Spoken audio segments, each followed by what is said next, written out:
For years she hid the Count's illegitimate heir, until he found out and demanded his son back. Before we begin this beautiful period romance story, tell me in the comments where you're listening from. I love knowing where you're joining me from. The morning began like any other in the quiet village of Bellano. The lake lay still, its surface trembling only when a breeze passed through the reeds. Isabella Moretti opened the shutters of her small cottage and let the soft light touch the table where her son's schoolbooks waited.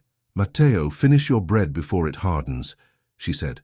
The boy ran across the room with his shirt half buttoned. "But I'm not hungry, Mama."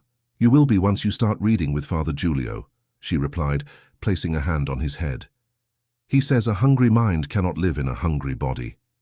He grinned, biting into the bread only to please her.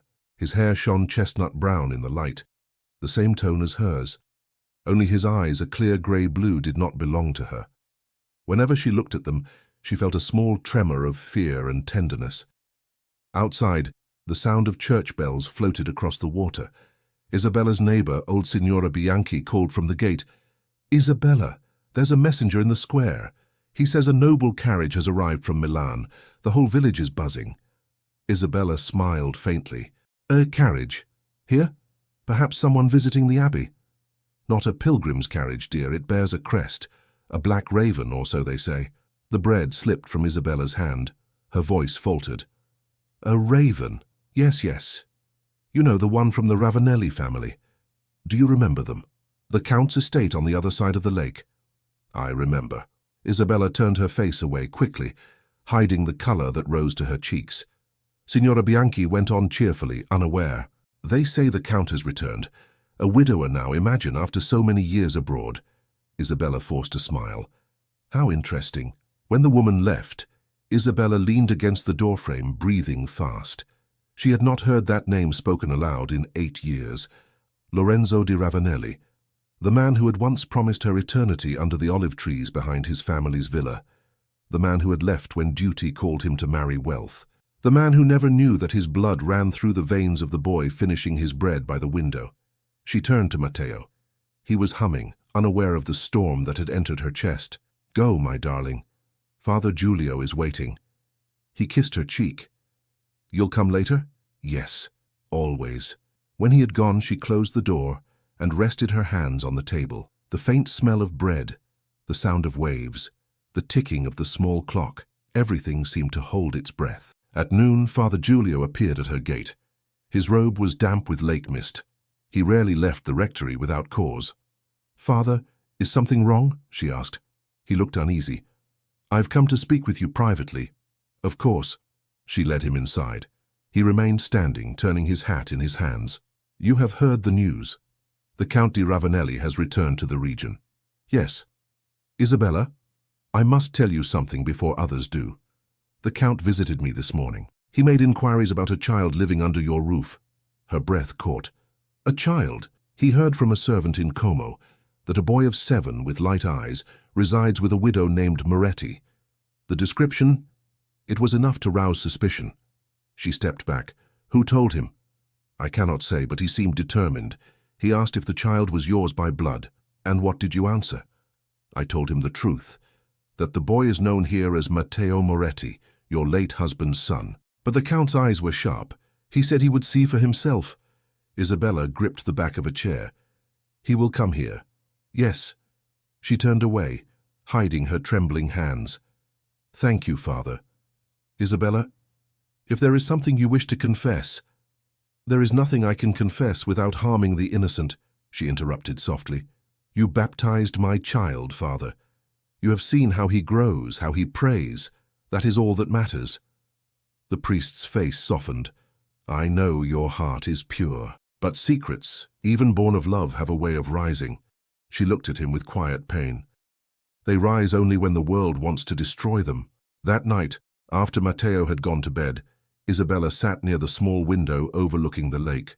She held in her palm a silver cross, simple, worn, engraved with the initials L.R. Lorenzo di Ravanelli, the only proof that once, in a moment of foolish youth, she had believed in forever. The candlelight trembled. She remembered the day he left. He had stood beneath the stone archway of the villa, his jaw tight, his words colder than the wind off the mountains. My father forbids it. You know why. I know he forbids me, not you, she had answered. But love cannot feed on scandal. You will be provided for. I ask for nothing but you. But he had turned away, leaving her with the cross and a heart too full of tears to speak. Now she pressed the same cross to her lips. If you ever loved me, she whispered to the night, do not take him from me. Morning came with an unusual silence. Even the birds seemed to wait. Matteo was still asleep when a carriage rumbled through the square again. Isabella drew the curtain just enough to see the glint of black lacquer, the crest of a raven upon the door. Two men in fine coats stood by the carriage, speaking to villagers. Children pointed, curious. Signora Bianchi's voice rang from the street. He's looking for someone, I tell you. Perhaps a lost relation. Isabella shut the curtain and leaned against the wall. Her pulse quickened. She could not run. Running would be confession. She must remain calm, ordinary, invisible. At midday, Matteo returned from his lesson full of chatter. Mamma, Father Giulio says I read better than any boy in the parish. She smiled, kneeling to fix his collar. I believe it. Can we go to the lake after supper? I want to see the ducks. Perhaps. As she spoke, a shadow crossed the window. The sound of boots on gravel followed. Isabella straightened. Matteo turned, curious. A tall man stood beyond the gate. His coat was dark, his bearing noble. Even from a distance, she knew that stance, that quiet authority. For a moment, time folded in on itself. She whispered, Go to your room, Matteo. But Mamma... Now, my love. He obeyed, sensing something he could not name. Isabella opened the door. The man approached slowly. His face was leaner than she remembered, the lines deeper, the eyes colder. Yet behind the severity lay the memory of the youth who had once kissed her hands beneath the olive trees. Signora Moretti. His voice was smooth but distant. Yes, I am Count Lorenzo di Ravanelli. I know. He looked around the small courtyard, the wooden fence, the pots of herbs. You live modestly. I live peacefully, so it seems. His gaze settled on her. You have a child. Her throat tightened. Every mother in this village has one. He stepped closer. Not every child in this village has eyes like mine. The words cut through the air. She flinched, but did not retreat. What are you implying, my lord? I do not imply. I ask. 8 years ago, you vanished from Como without a word. When I returned from my father's funeral, you were gone. Then I hear whispers of a boy born that same year, raised by a widow. I had to see for myself. Her voice was low. Whispers are cruel things. Sometimes they are truths people fear to speak aloud. She tried to steady her breath. If you have come to humiliate me, you have succeeded. Now go. Not until I know the truth. The truth belongs to God, not to men who abandoned it. He stiffened. Abandoned? You left me. I left because your father ordered it, because your family called me a disgrace. He frowned. I never received a word from you, not a letter. I sent many. None reached you. Lorenzo's expression shifted, but only for a heartbeat. Then why hide the boy? Why raise him in my absence? Because you were married, she said sharply. Because the world would have crushed him before he learned to walk. For a moment, silence hung between them. Then he spoke quietly. I must see him. No. I have that right. You have no right to a child you never knew existed. He took a step forward. He is of my blood and of my heart. Their eyes met, hers burning with fear and love, his with something harder to name. Behind her, Matteo's small voice called from inside, Mama! Who is it? Lorenzo froze. Isabella turned toward the door. Go back inside, Matteo. But the boy had already appeared in the doorway, barefoot, his curls untamed. He looked at the stranger curiously. Good afternoon, sir. Lorenzo stared, all color draining from his face. The resemblance was undeniable. The same eyes, the same shape of mouth. He could not speak. Isabella reached for her son's shoulder. Matteo, greet the Count and go finish your lesson. The Count? The boy repeated, puzzled. Like the ones in Father Giulio's stories. Yes. Now go, my love. When he was gone, Lorenzo turned away, pressing a hand to his mouth. God help me, he murmured. Now you see, Isabella said softly. He knows nothing. Do not take that from him. He faced her again, voice unsteady. Does he believe I am dead? He believes his father died before he was born. And do you intend to keep this lie forever? If it keeps him safe. Lorenzo's tone hardened. You had no right. I had every right. You would have buried him in shame. You think me a monster. I think you a man who fears scandal more than truth. He stared at her, breathing heavily. I will not argue here. Tomorrow I shall send word. The boy must come to the estate. You cannot. I can, and I will. He is my heir. He is my son. Lorenzo's voice lowered to a whisper. We shall see what the law says. She stepped back as he turned to leave. Lorenzo, she said softly. He stopped, but did not face her. You loved me once. He hesitated. Once, perhaps. But love without honor is ruin. Then he walked away, leaving the scent of dust and horses in the air. That evening the villagers gathered near the square, speaking in hushed tones. They had seen the Count's carriage stop before the widow's house. Some said he sought charity, others said he sought vengeance. Isabella kept her shutters closed, pretending not to hear. Matteo asked over supper, Why was that man looking at me like that? She answered gently, Because you remind him of someone he once knew. Do you know him? She paused. Long ago. Is he bad? No, my heart. Just lost. When the boy slept, she went to the small chest at the foot of his bed and took out a bundle of letters. Faded, unopened, returned by the Ravanelli estate years ago. She touched them one by one, then tied them again with a ribbon. At the sound of hooves outside, she rose quickly. The carriage was gone, but two figures on horseback passed toward the rectory. The Count's messengers, no doubt. Her heart pounded. She crossed herself and whispered, If he takes him, may heaven give me strength. The lake wind pressed against the shutters. Somewhere a dog barked. In the distance the church bell tolled the late hour. She sat by the candle until its flame began to fade. Then, in the stillness, came a sound that froze her where she stood. A slow, deliberate knock at her door. The knock came again, firm, measured, as if no one inside could possibly refuse to open. Isabella held the candle high and stepped to the door. When she lifted the latch, Lorenzo stood there in the night air, his coat damp from mist, his eyes bright with determination. You should not come at this hour, she said quietly. I came because I could not leave it as it was, he answered. You owe me truth. I have told you all that matters. Not enough. Let me in. She hesitated, then stepped aside. He entered, looking around the small room that smelled of wax and herbs. His gaze fell on the child's drawings, pinned to the wall. He touched one, a crude sketch of a house beside water. He drew this? Yes. He has your hand. He has only what life gave him. Lorenzo turned to face her. You think me cruel. Perhaps I am. But I will not be robbed of my son. You cannot steal what was never offered, she said sharply. You gave me silence. I gave him everything else. He stepped closer. If you cared for him, you would give him what he deserves. Education, inheritance, his rightful name. What name would that be? Bastard? Whispered scandal in every hall? His jaw clenched. I am offering him legitimacy. You are offering him shame wrapped in gold. They stood in tense stillness until a sound from the other room broke it. Matteo's small voice drifted out. Mama? Isabella turned. Go back to bed, my darling. Who are you talking to? Lorenzo's eyes softened for the first time. Let me speak to him. No, but Matteo had already stepped into the doorway, rubbing his eyes. You came back. The words startled them both. What did you say? Lorenzo asked.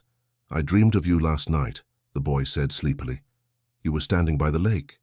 You looked sad. Isabella's breath trembled. Go to bed, Matteo. But Lorenzo knelt and smiled gently. Do you like the lake? Yes. Mama says it sings when it rains. She is right. He looked up at Isabella, and something unspoken passed between them, a thread of tenderness neither could deny. When Matteo finally returned to bed, Lorenzo rose. He dreams of me, he said softly. Even if he does not know why, please, she whispered, leave us in peace. There can be no peace built on lies. Then leave me my sin. It has harmed no one. You think that, he said. But when he grows, when he asks questions, when others whisper, He will suffer for what you hide. I will bear that pain, not he. I cannot allow it." She turned from him, voice breaking. "Then you will destroy us both." The next morning the village stirred earlier than usual.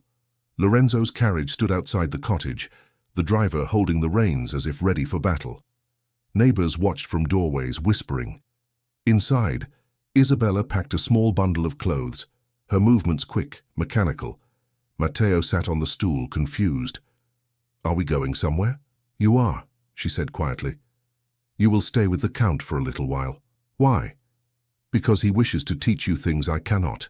He frowned. "I don't want to go without you. I will come to visit, every Sunday." Lorenzo entered, gloves in hand. "The carriage is ready." Isabella lifted her chin. "He is not a parcel, my lord." "I know that." She knelt before Matteo and held his face. "Remember what I told you. Be kind. Listen. Pray before you sleep." Tears brimmed in the boy's eyes. "Mama, please. Go now, my heart. Go." Lorenzo watched silently as she kissed her son's forehead, then helped him into the carriage. Matteo turned, looking through the window until the village disappeared from view. When they reached the estate, Lorenzo led the boy through the grand hall lined with portraits. Servants bowed, whispering behind their hands. "This will be your home now," Lorenzo said. Matteo looked around. "It's too big. You will get used to it." "Where's Mama's chair? She sits by the fire when it rains." Lorenzo hesitated. "There are many chairs here. None of them are hers," Matteo said simply. The boy's words struck deeper than any accusation. That night Lorenzo walked the corridors alone, remembering the cottage, the way Isabella had stood between him and the boy like a mother wolf guarding her young. The next morning, he found Matteo in the stables feeding a horse with both hands. "Do you like animals?" Lorenzo asked. "Yes. Mama says they listen better than people. Your mother is a wise woman. She said you were lost." Lorenzo blinked. "Did she?" "She said sometimes people lose their hearts and don't know where to look for them." Lorenzo felt a sharp ache in his chest. "And do you think she is right?" The boy shrugged. "Maybe you should ask her." Later that day, the steward approached him. "My lord, there is talk in the village. People say you have taken the widow's child." "Let them talk," Lorenzo said. "But the bishop may hear of it. Then I will tell him the truth, that I am correcting an injustice." Still that evening, a messenger arrived from Father Giulio bearing a short letter sealed in wax. Lorenzo broke it open. "My lord, Isabella Moretti has not left her home since the boy's departure. The villagers speak harshly of your action. They pity her. I beg you to consider mercy, for she has lived only to protect the child." Lorenzo crumpled the letter. Mercy. He had shown none, and yet something in him longed to see her again. 2 days later, Isabella received her own letter. The seal bore the Ravanelli crest. Her hands shook as she broke it open. "Signora Moretti, the boy is well. He asks for you often. If you wish, you may come to the estate to serve as his governess. It will give him comfort. Your presence will offend no one, for I have spoken to no one of the past. Accept, and all will be easier for the child." She read it again, unable to breathe. A governess in the Ravanelli house, the same house that had once cast her out. That night, Father Giulio visited. "You cannot go, Isabella, it will break you." "He needs me," she said. "If I stay, I will die wondering whether he cries himself to sleep." Lorenzo seeks control, not reconciliation. "Then I will endure it." For Matteo. Before dawn, she wrapped her shawl around her shoulders and began the walk to the estate. The gates loomed high, but the guards let her pass. A maid led her to a small chamber near the nursery. When Matteo saw her, he ran into her arms, laughing and crying at once. "Mama, I knew you would come." She kissed his hair. "Hush, my darling, we must be proper here." Lorenzo entered then, pausing at the doorway. "You came." "I came for him, not for you." He nodded slowly. "That is enough." Days passed in uneasy peace. Isabella taught Matteo to read by the window overlooking the gardens. Sometimes she caught Lorenzo watching them from the corridor.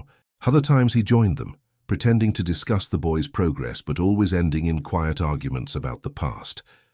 One afternoon, as she guided Matteo's hand across a page, Lorenzo said, "You have patience. I remember that. I learned it from loneliness." He looked at her, but she did not meet his eyes. "Do you hate me?" he asked. "I try not to, and succeed. On most days." He gave a faint smile. "Then there is hope for me yet." Before she could answer, a knock came. A woman entered, elegant, confident. "Lorenzo, there you are. You missed luncheon." "Countess Emilia," he said stiffly. "Forgive me." The woman's gaze swept over Isabella and lingered. "And who might this be?" Lorenzo hesitated. "My son's governess." Emilia's brows lifted. "Ah, so this is the lady everyone whispers about." Isabella rose, curtsying. "Countess." Emilia's smile was thin. "I see why the boy looks so spirited. Children imitate what they see." "Indeed," Isabella said calmly. "He will learn grace from those who possess it." The Countess's eyes flashed, but Lorenzo intervened. "Enough. Emilia, please see to the guests. I will join you later." When the woman left, Isabella murmured, "You invite vipers to your table." "She is no viper," he said, though his voice lacked conviction. "She will be. The nobility cannot bear secrets unless they own them." That evening, Lorenzo hosted a dinner for visiting nobles. Isabella kept to the nursery, listening to the faint echoes of laughter and crystal. Matteo slept beside her. Downstairs, Countess Emilia's voice carried through the hall. "They say the governess resembles a certain lady from your youth. How charming that she returns just as your wife's mourning ends." Lorenzo's reply was sharp. "You forget yourself." "Do I? Or do I merely remember too well?" By morning, whispers had spread through the estate. Servants glanced at Isabella with knowing smirks. One chambermaid, bold from gossip, said, "So the governess is more than she seems?" Isabella ignored her. But when she entered the drawing room that afternoon, she found Lorenzo waiting with a folded newspaper. "They write of you," he said. She froze. "What?" "Someone told a journalist in Como that the widow Moretti was once my mistress, and that I have brought her here to mask my sin. It is everywhere." Her knees weakened. "Who would do this?" "Emilia," he said bitterly. "Or someone in her circle." "Then send me away." He looked at her, torn. "You would have me surrender to their poison." "I would have you protect your name, protect Matteo." He turned toward the window, fists tight. "And if I do, they will still say worse. If I do not, they will call me weak." "You cannot fight them and keep me here," she said. "It will destroy everything." He turned back. "I will not lose him. I will not lose you again." "Lorenzo, I decide this time," he interrupted, voice low and cold. "You will remain until I command otherwise." That night, the servants' stares followed her everywhere. She endured them for Matteo's sake, smiling through whispers, hiding her trembling hands as she prepared lessons. But fear grew with each passing hour. By the third day, word reached the bishop. A letter arrived demanding explanation. The steward delivered it with a grave expression. "My lord, the church questions your conduct." Lorenzo read the seal, his face hardening. "So it begins." Isabella stood nearby, pale. "You see, it will not end until I am gone." He looked at her with a mixture of fury and helplessness. "Do you think leaving will silence them? It will only confirm their lies. Better their lies than your ruin." He stepped forward. "You speak as if I matter less than your pride." "I speak as a mother." Her voice broke, but she did not cry. Lorenzo looked at her as if seeing her anew, not the trembling girl from years ago, but a woman of strength that shamed his power. "You would defy me even now," he said. "For him, yes? Then you will go," he said suddenly, as though striking himself with the decision. "Before sunset." She bowed her head. "Thank you." He stared at her, unable to move, his heart pounding like a man condemned. Outside, thunder rumbled over the lake as the servants packed her few belongings. The air smelled of rain and sorrow. When Matteo learned she was leaving, he threw his arms around her waist. "No, Mama, don't go." She held him tight. "Hush, my love. The Count will care for you now. You must be brave." "I don't want his house. I want ours." "Listen to me," she whispered. "You must obey him. Promise me." Lorenzo watched from the doorway, his face unreadable. As the carriage was prepared, the servants gathered, pretending politeness, while their eyes devoured the scene. Isabella lifted her chin, refusing to let them see her fear. Matteo sobbed in the Count's arms as she stepped toward the gate. The driver opened the door. She placed one foot on the step, then turned to look at Lorenzo one last time. He did not speak. Neither did she. The carriage door closed. The horses moved forward. But before it reached the end of the drive, a shout came from the terrace. One of the maids, breathless, clutching a folded letter, cried out to the Count, "My lord, this arrived from the bishop's office. It bears the seal of Rome." The maid's voice carried across the courtyard, shrill and uncertain. Lorenzo turned sharply, his hand raised to stop the carriage. The horses reared slightly, and Isabella clutched the side of the door to keep her balance. The letter trembled in the maid's grip as she descended the steps. "Give it here," Lorenzo ordered. He broke the seal without a word. His eyes moved quickly over the page, the rain beginning to dot the parchment. "What does it say?" Isabella asked, her voice barely a whisper. He looked up, his face pale. "The bishop requests my presence in Como. He demands explanation for my household arrangement." "Then go," she said. "Tell him I am gone. It will end this way." Lorenzo's gaze flickered between her and the letter. "He mentions an inquiry from the Countess Emilia. She has taken this to Rome itself. She means to ruin you, and by extension, my son." "Then there is no more time to lose," Isabella said quickly. "Let me go. That is what she wants." Lorenzo folded the letter and slipped it inside his coat. "You will not leave this way. It will look like surrender." "I care nothing for appearances." "I do," he said, his voice hardening. "If the church questions my honor, they will question Matteo's birth. They will call him illegitimate before all of Lombardy. Do you understand?" Her eyes widened. "No, they would not." "They would, and they will unless I silence them." He turned to the driver. "Take her back to the house." "No!" Isabella cried, stepping down. "Lorenzo, do not do this. The scandal will pass if I am gone." He seized her wrist, his voice low and fierce. "It will not pass, it will grow. Every whisper will find its way to Matteo's ears. I will not allow that." She stared at him, seeing for the first time the depth of his fear. "You're not doing this for him," she said softly. "You're doing it to save yourself." "Perhaps," he admitted, "but if I fall, he falls with me." The rain began to fall harder. The servants hurried toward the doors, leaving the two of them standing alone in the courtyard. Finally, Isabella said, "Then let me stay as governess as you planned, nothing more." Lorenzo nodded once. "Until I return from Como. After that we will see." When the carriage rolled back through the gates, the servants exchanged uneasy glances. Isabella followed Matteo into the nursery, her heart aching. The boy clung to her arm. "Are you staying, Mama?" "For now," she whispered. "For a little while." He smiled faintly, content with that answer. The next morning Lorenzo left for Como. The household changed at once. Without the Count's presence, the servants grew bolder, their whispers sharper. Countess Emilia's name fluttered through the corridors like a curse. One afternoon the housekeeper, a stern woman named Marta, cornered Isabella near the stairs. "You should have gone when you could," she said in a low voice. "The Count's favor is a fickle shield. I serve his son, not him. The church does not care whom you serve, only what you are." "I am a mother," Isabella said quietly. Marta's eyes softened for a moment. "Then pray that the boy's father remembers that." For 2 days the house remained restless. When letters arrived from Como, they were carried straight to the Count's study. Isabella heard none of it. She kept to the nursery, reading lessons aloud and singing old songs by the window. Matteo's laughter filled the room, but her heart beat with dread. On the third evening, as twilight deepened, a visitor arrived, a tall man in a dark cloak. The servants whispered his name, Monsignor Ricci, emissary from the bishop.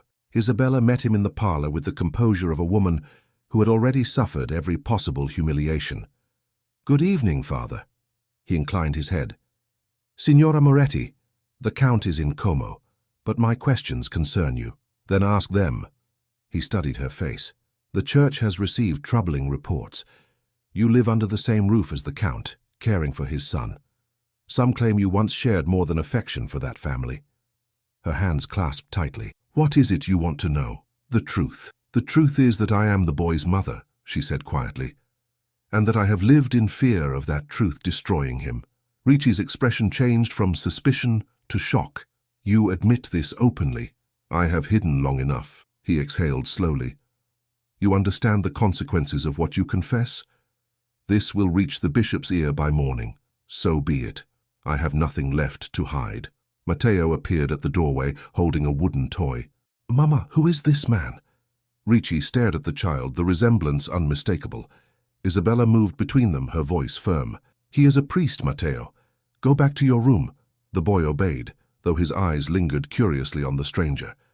When he was gone, Ricci said quietly, "I see. You have my pity, Signora. But pity will not protect you, nor do I ask for it." He bowed slightly and left, the echo of his footsteps fading down the corridor. That night, Isabella sat awake until dawn. She knew the priest's words would find their way to Lorenzo before long. She prayed that when they did, he would understand why she had spoken. When he returned the following day, the servants greeted him with stiff formality. He strode through the hall, his expression unreadable, and found Isabella waiting in the study. "You spoke to Ricci," he said. "Yes." "Why?" "Because I was done living in shadows." "Do you know what you have done?" "The bishop now believes my household unfit. He threatens to remove Matteo from my care entirely." Her face drained of color. "No, he cannot." "He can, and he will, if we do not act." She gripped the back of a chair. "Then tell them the truth. Tell them we both sought only to protect him." Lorenzo paced the room, his hands tight behind his back. "They will not believe that. They will think I seduced a servant and hid the child to protect my name. And isn't that what you did?" He froze, his eyes flashing. "I loved you. Does that count for nothing?" "It counts for everything," she said, her voice trembling. "But love without courage is only vanity." The silence that followed was long and heavy. At last, Lorenzo said, "There may be one way. If I acknowledge him publicly, the church cannot take him. He will bear my name, my title." Isabella stared at him. "You would do that? Knowing what they'll say about me? I will endure it." She shook her head. "No, they will not forgive you. They will destroy you. I have lived too long caring what they think. This ends now." That evening he summoned his steward and gave his orders. Invitations were sent to every noble family in the province. By the next afternoon, the estate was filled with carriages and whispers. Isabella remained in the nursery with Matteo, dreading what was to come. When the bells struck 5, a servant came to fetch them. "The Count requests your presence in the great hall." Matteo tugged at her sleeve. "What's happening, Mama?" "Stay close to me," she said. The great hall glittered with candles.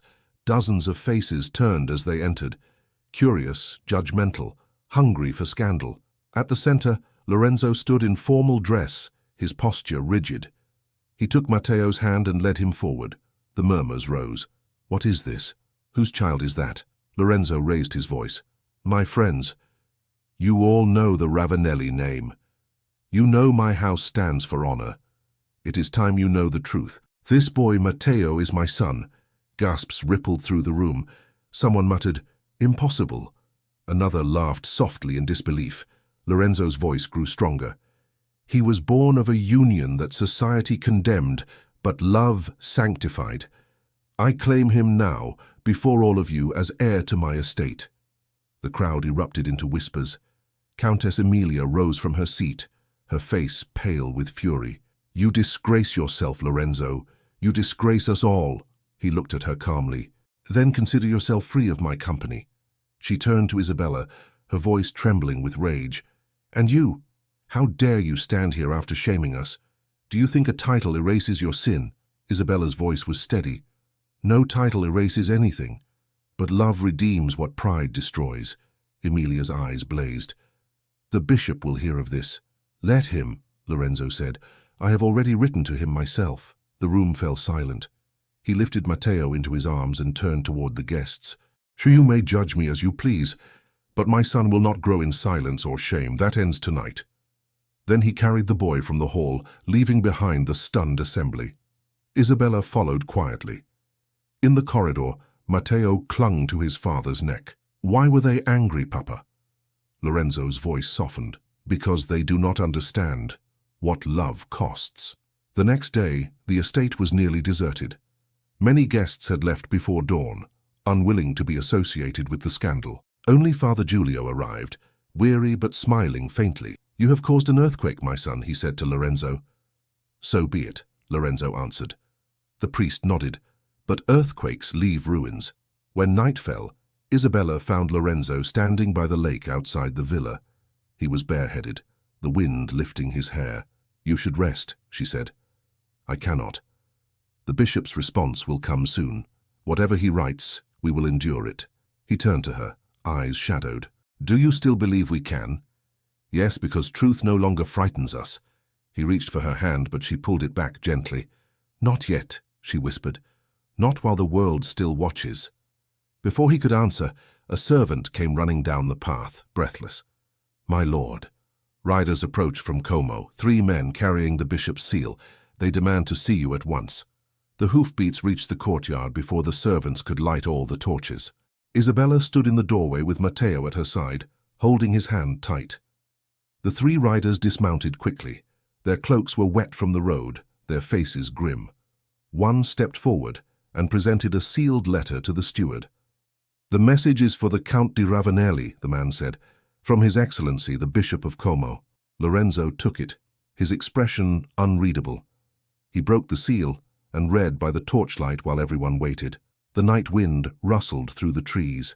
After a long silence, he folded the paper and looked toward Isabella. "Well?" she asked quietly. "The bishop demands my presence at dawn. He calls for a formal hearing to determine the boy's future." Her voice trembled. "A hearing?" "He questions whether I am fit to raise him or whether he should be placed under church protection." Matteo pressed against her skirts. "What does that mean, Mama?" She bent down and touched his cheek. "Nothing for you to worry about, my darling." Lorenzo's voice hardened. "You will not come to the hearing. They would use your presence against me." "Then who will defend me?" she asked. "I will. I swear it." That night, neither of them slept. Isabella stayed by Matteo's bed, watching him breathe. Lorenzo walked the length of the gallery again and again, stopping now and then to look out at the lake. When the first light of dawn touched the horizon, he mounted his horse and rode toward Como. Hours passed with no word. Isabella went through the motions of her duties, teaching Matteo, keeping him near. When the bell in the distant church tower struck noon, a messenger arrived, breathless. "The hearing continues, Signora. The bishop summoned witnesses. Countess Emilia is among them." Isabella's hands turned cold. "She will destroy him," she murmured. The messenger nodded sadly. "She speaks of morality, of scandal, of the boy's illegitimacy. The count stands alone." She sent the man away and closed the door, her mind racing. Every instinct told her to go, to stand beside Lorenzo before it was too late. Father Giulio found her on the steps moments later, cloak in hand. "You cannot go," he said firmly. "I must. If I stay silent, he will lose everything." "Isabella, the church will not welcome you. They will condemn you without hearing. Then let them see me. Let them hear my voice and decide what kind of sin it is to love too deeply." Before he could stop her, she ran down the path to the stables. By mid-afternoon, the cathedral square of Como was crowded. Nobles, clerics, and curious townspeople had gathered to witness the judgment. Lorenzo stood at the front, tall and composed, though his face was pale from exhaustion. The bishop sat high on his chair, his expression grave. "Count di Ravenelli," he said, "you stand accused not of crime, but of moral impropriety. You claim this boy as your heir. Yet his mother remains unmarried, his birth unblessed by the church. Explain yourself." Lorenzo's voice was steady. "The sin, if there was one, was mine. The woman in question acted only from love and fear. She sought to spare the child from shame." Countess Emilia stepped forward, her voice smooth and sharp. "Love, my lord bishop. Is that what we call deceit now? The widow Moretti concealed this child for years, pretending widowhood while living under the count's protection. Is that virtue?" The bishop raised his hand. "Peace, countess, the matter will be judged on truth, not jealousy." Lorenzo turned toward her. "You speak of virtue as if it were a mirror polished by gossip.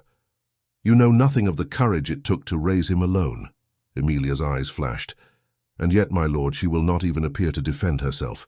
That silence speaks loudly." At that moment, the heavy doors of the cathedral opened. A murmur ran through the crowd as Isabella entered, cloak drawn tight around her shoulders. Her steps echoed on the stone floor. "She is here," someone whispered. Lorenzo turned, his composure breaking for an instant. "Isabella, what have you done?" She walked past the murmuring crowd and stopped before the bishop. "Forgive my intrusion, Your Excellency. I come only to speak what no one else can." The bishop regarded her with cool curiosity. "You are Isabella Moretti?" "Yes, Your Excellency." "Then speak." She took a breath, her voice clear. 8 years ago I bore a child in secret, not for shame of him, but to protect him. The man you call sinner today once wished to marry me, but his father forbade it. When the child was born, I wrote to him again and again, but no answer came. I believed he had chosen silence. The bishop leaned forward.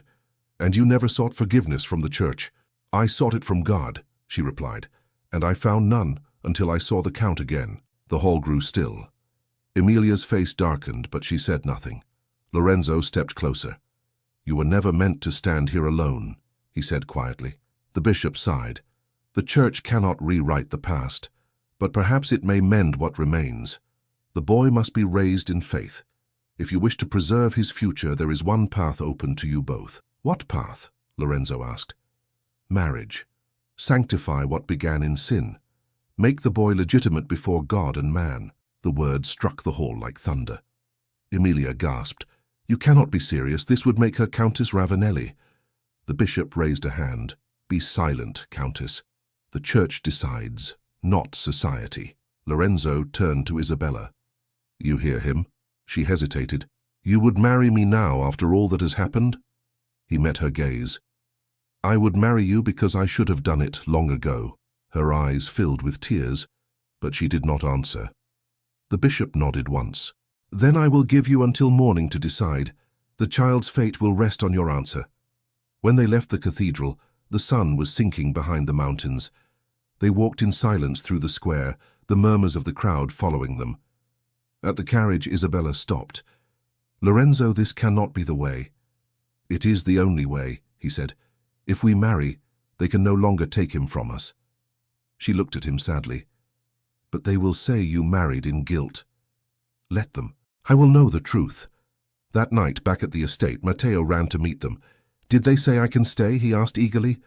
"Soon," Lorenzo said, ruffling his hair. "Soon, my boy." When Matteo had gone to bed, Isabella stood by the fire, staring into the flames. Lorenzo watched her. "You do not trust me," he said quietly. "I trust you more than I should," she replied. "But marriage cannot be born from fear." "It is not fear," he said. "It is reparation." She shook her head. "I do not want to be your penance."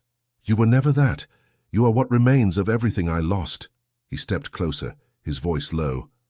"When I saw you walk into that cathedral, I knew I could not stand against you.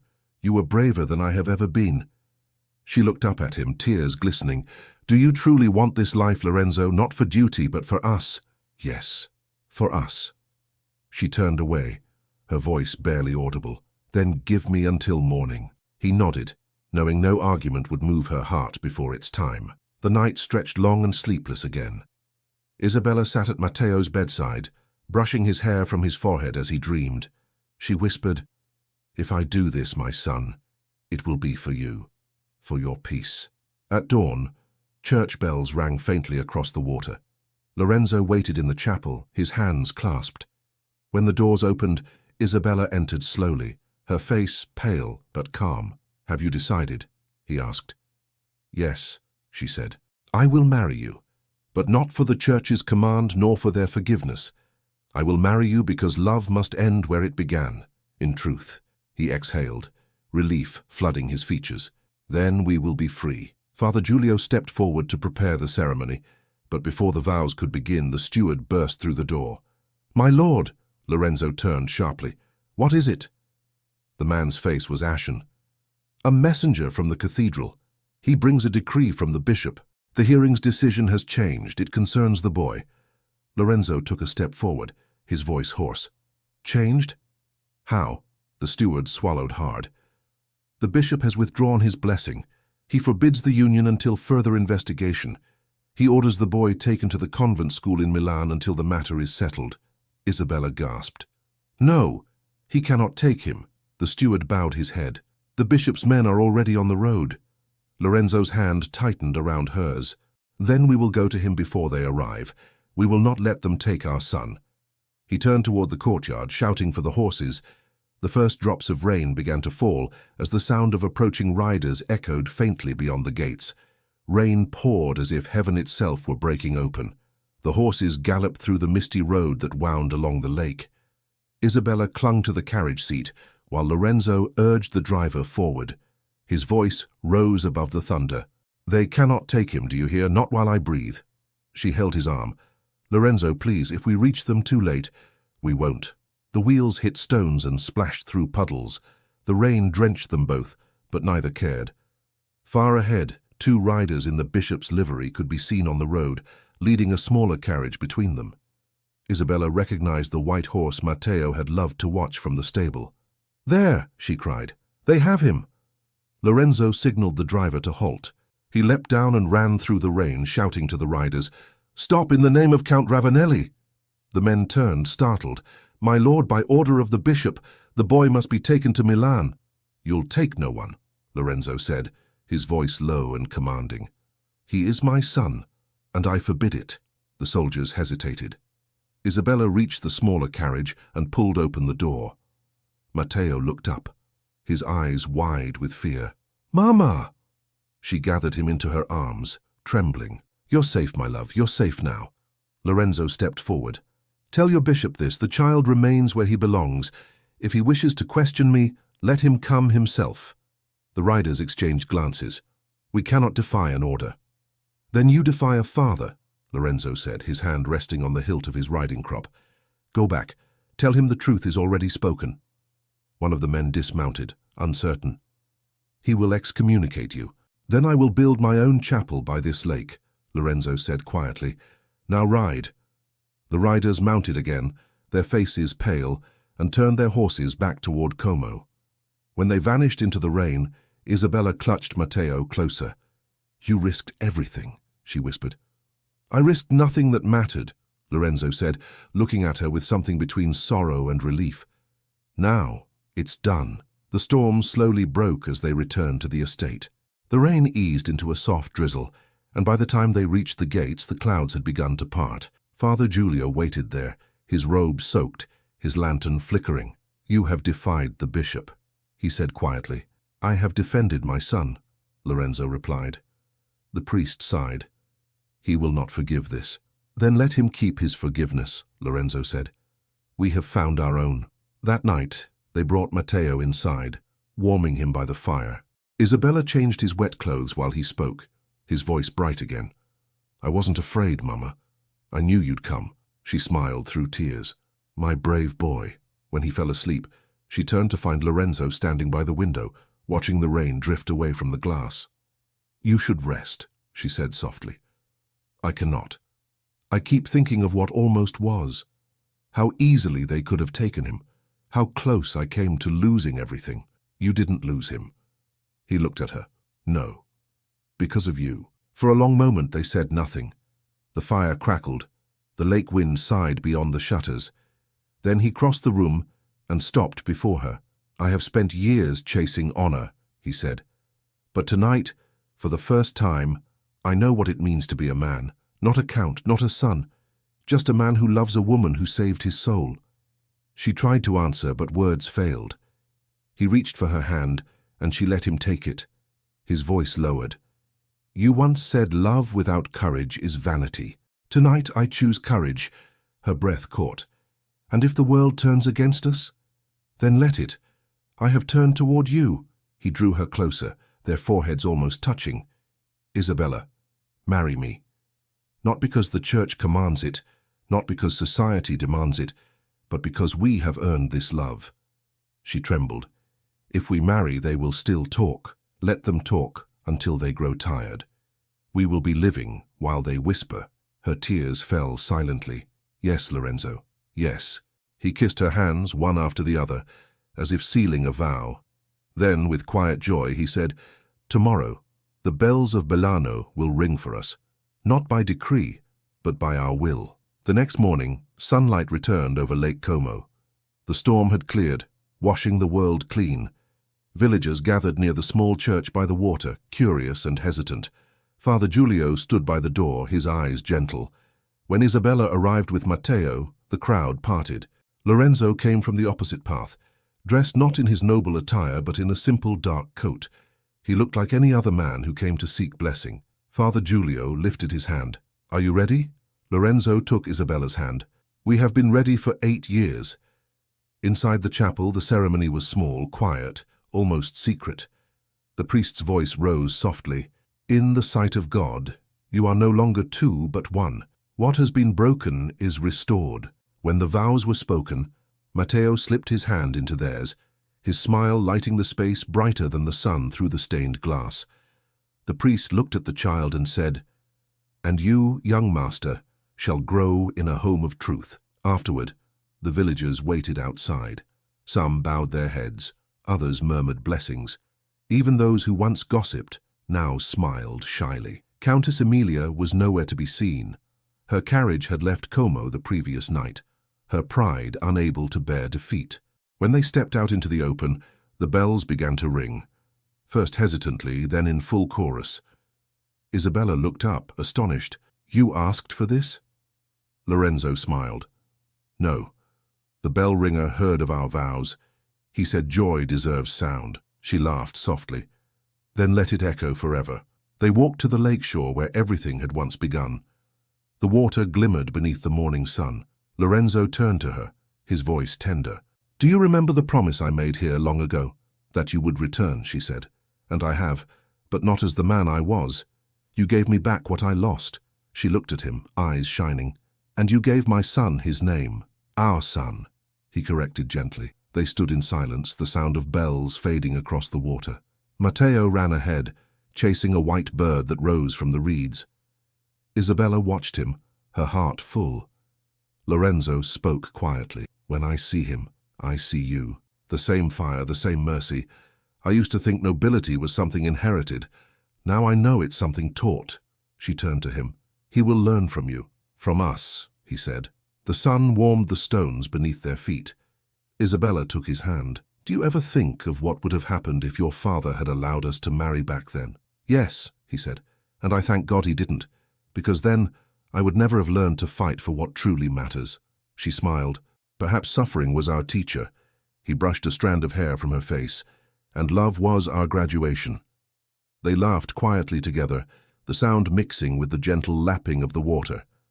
Behind them, the village went about its day, children calling, merchants shouting, bells still tolling in bursts of joy. Later, they sat beneath the olive trees near the old path where they had once met. Lorenzo spread his coat on the grass and gestured for her to sit beside him. "Do you remember this place?" he asked. "How could I forget? This is where you promised forever. And this time I mean to keep it." He reached into his coat pocket and drew out the silver cross she had kept all those years, the same one she once held as she prayed for peace. "I thought it was lost," she whispered. "I found it in your drawer the night I came to take the boy. I kept it with me ever since. Now I return it to you, not as a memory, but as a symbol of what we became." She took it, her hands trembling. "Then let it stay with us always." Matteo ran toward them carrying wildflowers. "Mama! Papa, look what I found!" Lorenzo laughed, lifting him high. "For your mother, the most beautiful bouquet in all of Lombardy." The boy placed the flowers in Isabella's lap and said proudly, "We're a family now." "Yes, my darling," she whispered. "Forever." The afternoon stretched in golden quiet. They watched Matteo skip stones across the lake. Each ripple spread wide, touching the farthest edges of the water. Isabella leaned against Lorenzo's shoulder. "Do you think they will forgive us someday?" He smiled faintly. "Perhaps. But forgiveness isn't what we needed. Only truth and love," she added.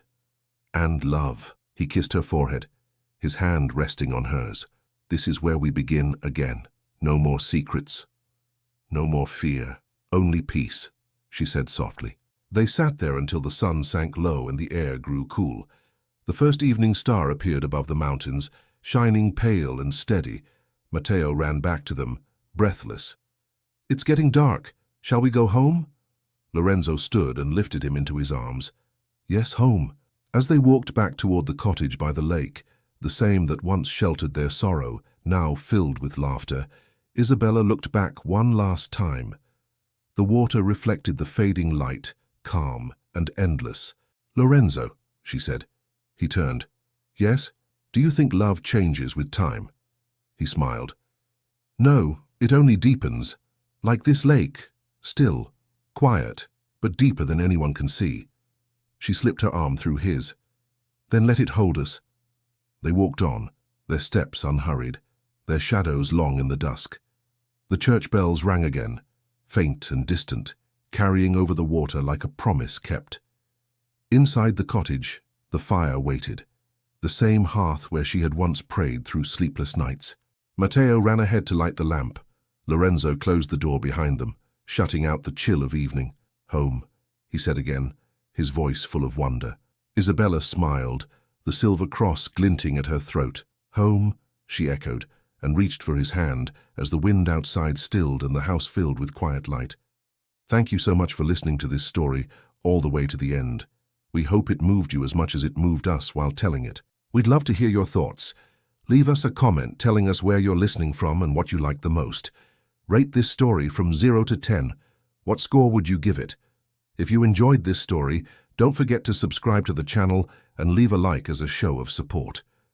That really motivates us to keep creating and sharing more stories full of emotion and life lessons. And before we go, we want to remind you that an exciting and heartwarming story recommendation will appear on the final screen. If you'd like to enjoy it, just click on the video. Thank you once again for being here, and we'll see you in the next story.